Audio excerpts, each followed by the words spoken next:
Welcome to Write Now Workshop Podcast, where you can write a book and change the world. I'm your host, Kitty Bucholtz, and this is episode 248. What will it take to finish your book? Coming to you on Thursday, May 20th, 2021. If you've been listening for a while, you know that I've been working with writers to finish their book and get it out into the world. Whether you want to go the traditional route and publish with a publishing house, or take the entrepreneurial route and learn how to publish yourself, if you have a burning idea inside, I think it's important to get it out.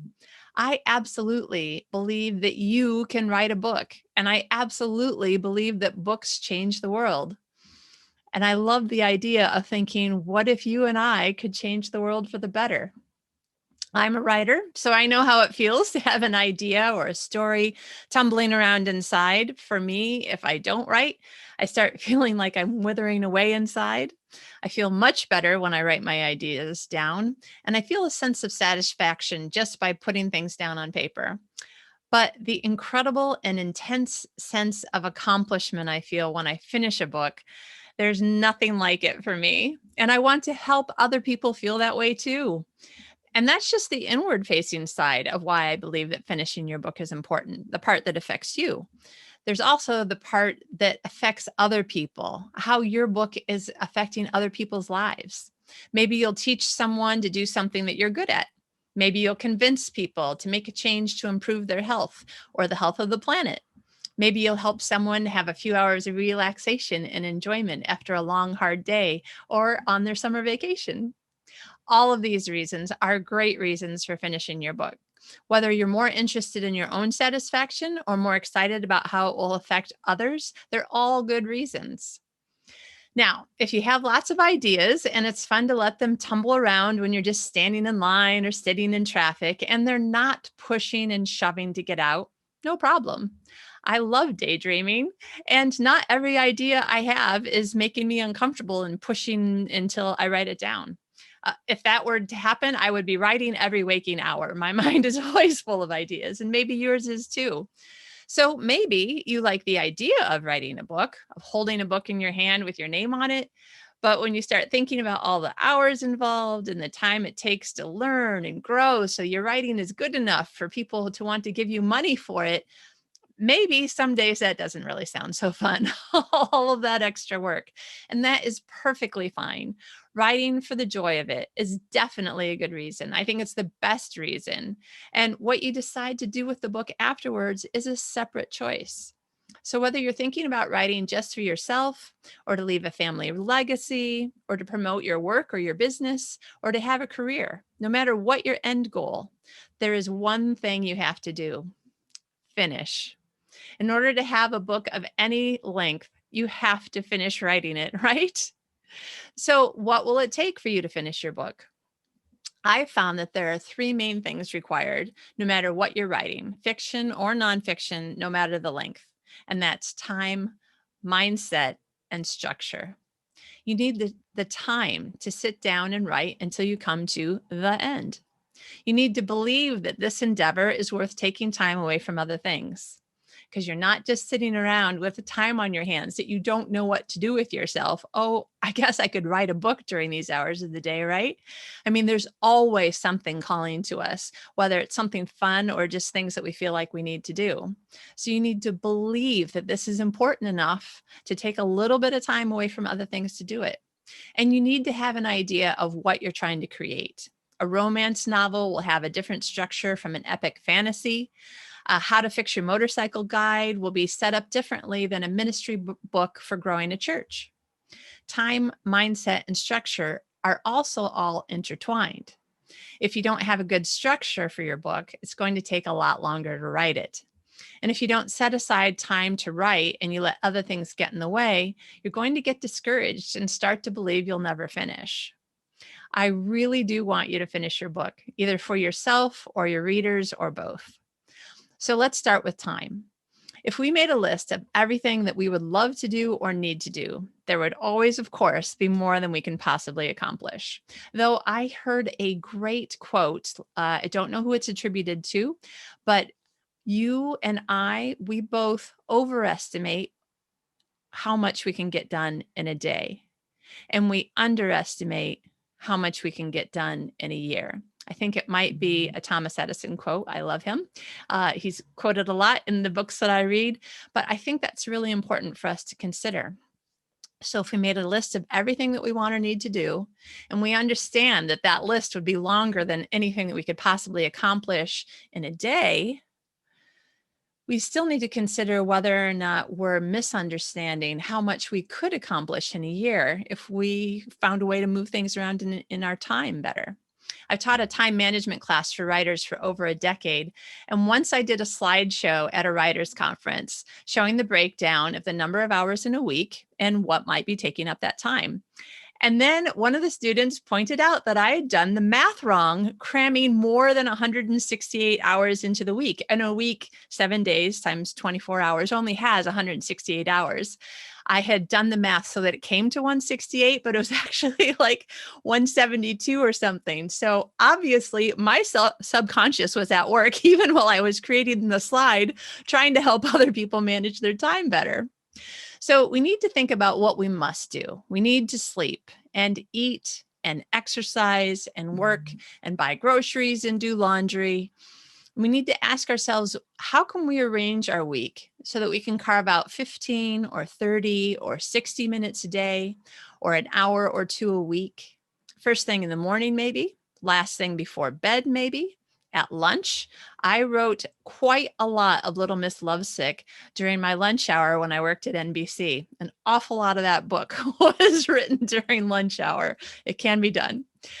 Maybe while your dog is eating before you have to take him for a walk. So I know a lot of dogs, they eat very, very fast, but there might be a moment where you can be like, pour the dog food in the bowl, take 15 minutes to write. Now he's been done for 10 minutes and he's ready to go for a walk. Even standing in line at the grocery store, you could type out a paragraph or two on your phone. So there's always a time that we could bring in, we could change what we're doing so that we can bring in just a little bit more writing into our day or our week. Or what could we pay for or barter to be done for us so that we could have a little bit more time?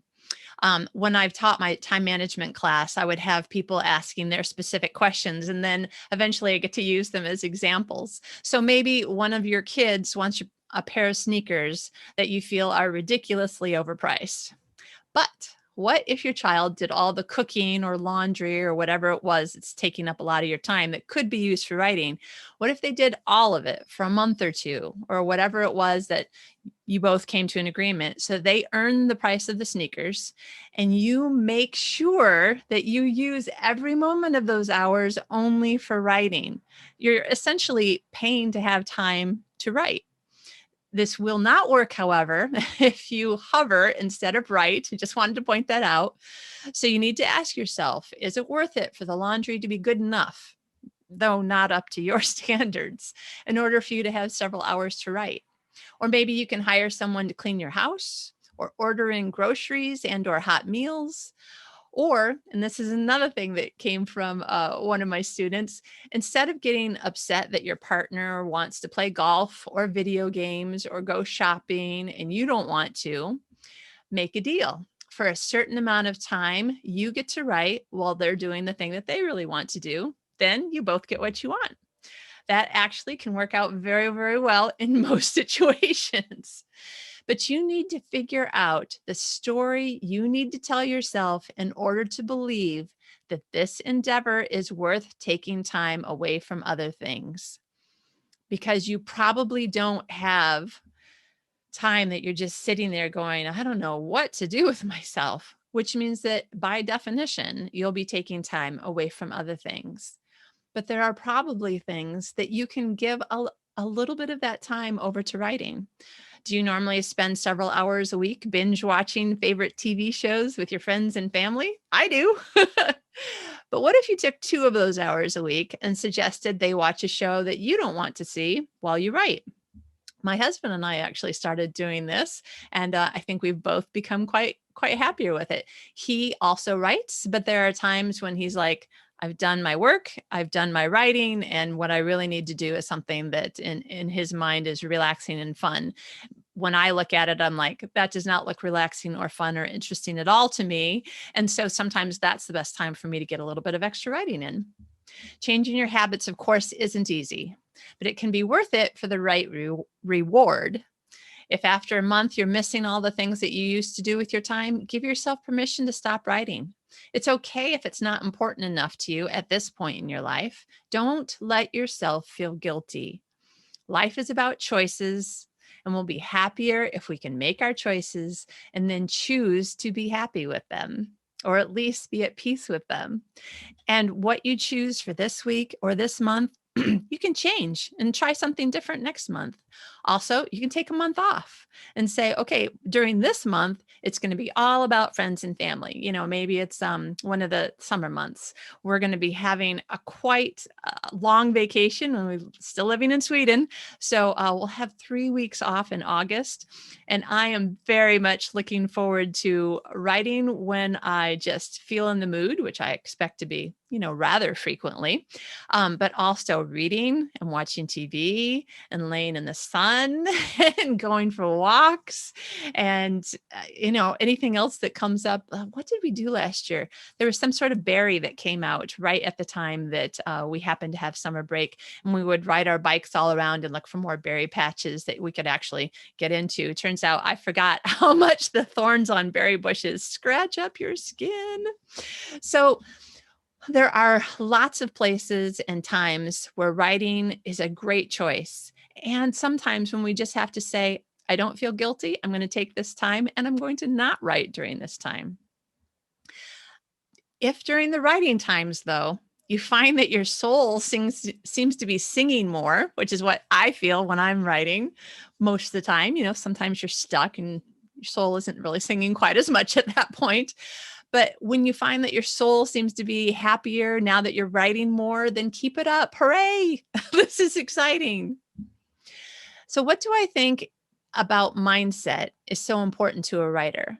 It isn't just a trendy topic. I really believe that it's not just that. There are all sorts of things in our lives that suddenly it seems like everybody's talking about it. And right now it seems to me that mindset and mindfulness have been out in the world, people talking about it, people trying to learn more about it, do it more, and put it into their life more. But this is something that I think is super important for you as a writer, because you are going to be in charge of your time. You are in charge about how you feel about what you're doing with your time. And when you decided that writing was more important to you than watching TV, and remember, I'm not knocking TV. I love ingesting stories in any form. Or when you decided that writing was worth having improperly folded laundry or worth paying someone else to clean your house, your decision affected your behavior. So that's part of what mindset is doing here. But you could very easily reject your decision and go back to hanging out with your friends in perfectly ironed shirts. So all of these things that we're making decisions about is, coming from what we're telling ourselves. Our mindset is not only the story we tell ourselves, which sometimes is, I'll never be able to do this. How in the world will I write a whole novel? Maybe I could do this if someone helped me. But our mindset is also in charge of the story we tell our loved ones. So we're either saying writing is important to me right now. Please support me in this journey. Or we're saying, I say I want to write a book someday, but all these other things are more important to me today. And let me be clear, there is no value judgment here. When my mom was in the hospital, I did not want to do anything but enjoy our last weeks together. I did no writing. I didn't journal because I didn't want to remember how awful I felt during those weeks. So I literally didn't put pen to paper in any way. When my husband was in a motorcycle accident, I was overwhelmed by my sudden role as a full-time caregiver. So I did a tiny bit of writing. I actually later, when I looked back at my done journal, which is from episode 1 of the podcast, if you're wondering what's a done journal, I was surprised at how much I got done in those 6 months. I thought, all I did was live and breathe, taking care of John and trying to figure out how to manage all of our life at that point. But it turns out that all of those little bits of 15 minutes and 30 minutes and 60 minutes added up. Just like, let's just say it was Thomas Edison, I think it might have been, just like that quote says, I would still overestimate how much I could get done in a day, but I definitely underestimated how much it would come out to in the course of a year. So when you're listening to me saying 15 minutes and you're thinking, can't write a book in 15 minutes. No, you can't, but you can write a part of a book, and 15 minutes plus 15 minutes plus 15 minutes over time, that's a book. Eventually you get to the end and you say, I finished a book. Now, when I don't have a crisis to deal with, I choose to push my mind to create a story, a mindset story that says to me, Kitty, writing is important to me, and I will watch a little less TV, and I will see my friends a little bit less, and I will barter with John to do a few more household chores. He's actually so good at it. I don't think that, by now, after 20 years, more than 20 years, I'm not sure how much more bartering that I could do. But there's all these places where I choose writing over this. Not entirely. I don't never see friends or never watch TV, but I say I'm going to take a little bit of this time to put towards writing and a little bit of this time to put towards writing, so that altogether I can write more. And if I didn't have that mindset, I know I would say yes every time something fun came up.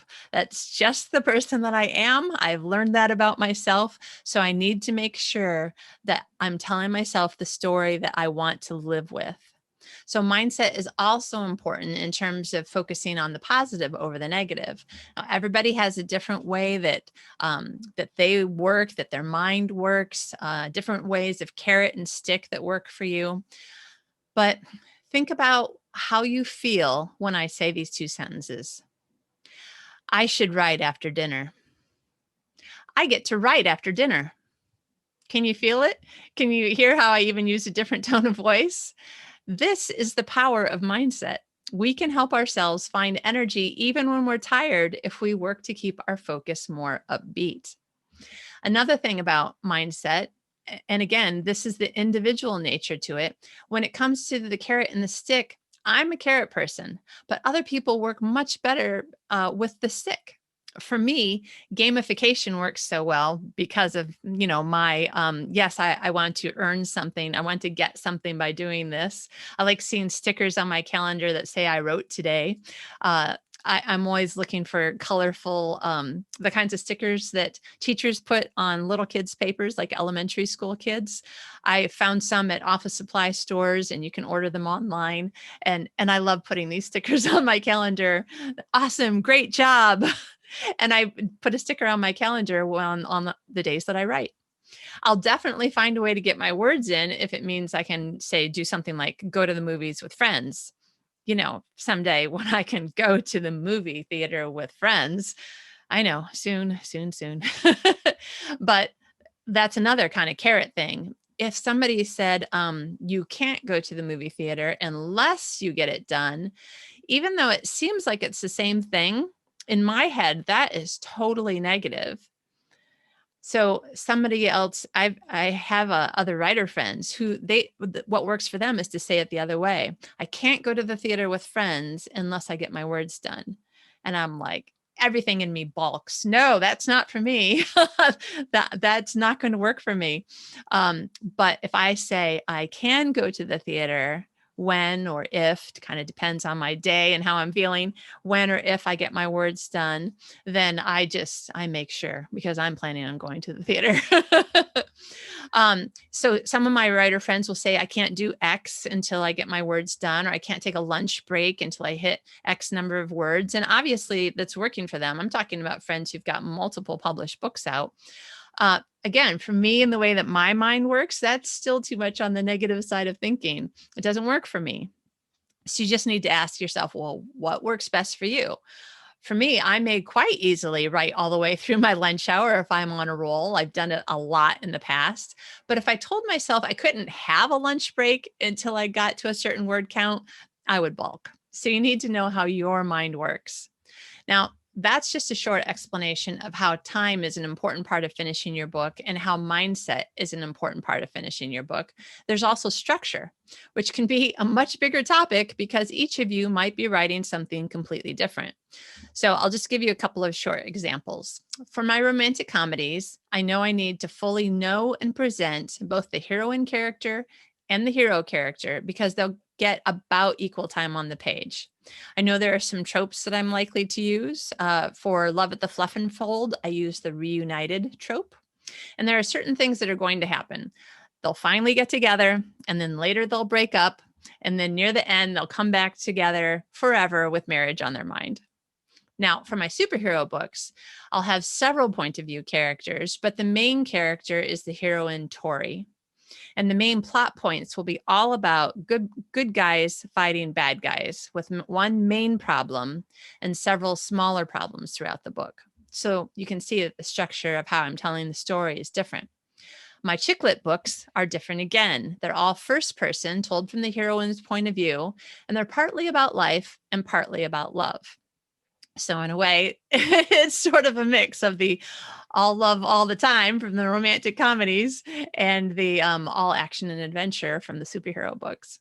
So within fiction, these have different structures, but they're far more similar when you compare them to nonfiction. Like in general, the story arc in any fiction story has a lot of similarities to it, regardless of how you're telling it, when you're comparing it to nonfiction. So for nonfiction, again, just using my own work as an example, because it's the work that I know how it was written. In my encouragement for writer's book, I spent a lot of time planning the outline. I was going back and forth with my editor several times, just doing the outline, and then rearranging the order of what I wanted to say, sometimes taking things out entirely and adding in something new. Then I wrote the first chapter a few different ways to come up with how I wanted to encourage writers on each of these topics. Once all those things were clear, then I wrote the rest of the chapters. However, that book is much different in structure from, say, a how-to guide for motorcycle maintenance. In a book like that, each chapter is going to be standalone because people are going to turn straight to the bit that they need help on. Plus, the writing will be a lot more step-by-step instructions and probably even include diagrams and images. So hopefully I've given you some things to think about. What area or areas do you think you need to work on? Where do you need the help? And where in the world are you even going to find good help? Thankfully, there are lots of ways to find what you need. There are hundreds of books and articles on the web in each of those three areas: time, mindset, and structure, just for writers, in addition to thousands more for the general market. And don't forget about all the other podcasts available to you. Though I have to say, I'm so glad you're listening to mine. Thank you very much for sharing your time with me. If you could find another writer or a group of writers who write something similar to you, this is important because you want to make sure that the people who are giving you feedback understand the type of book that you're writing and know what readers expect in that kind of book. You could have a critique partner or a critique group. That would be awesome, right? If you're new to the lingo, you might hear someone talk about their crit partner, and that's just shorthand for critique. Maybe you would want to join a writers group at a local library or a community center. Due to the pandemic, there are a lot of groups not meeting, but there are a lot of groups who are meeting online. So that's great if you don't actually live near one. Maybe you live in the country or just, someplace small enough that doesn't have any writers groups meeting there.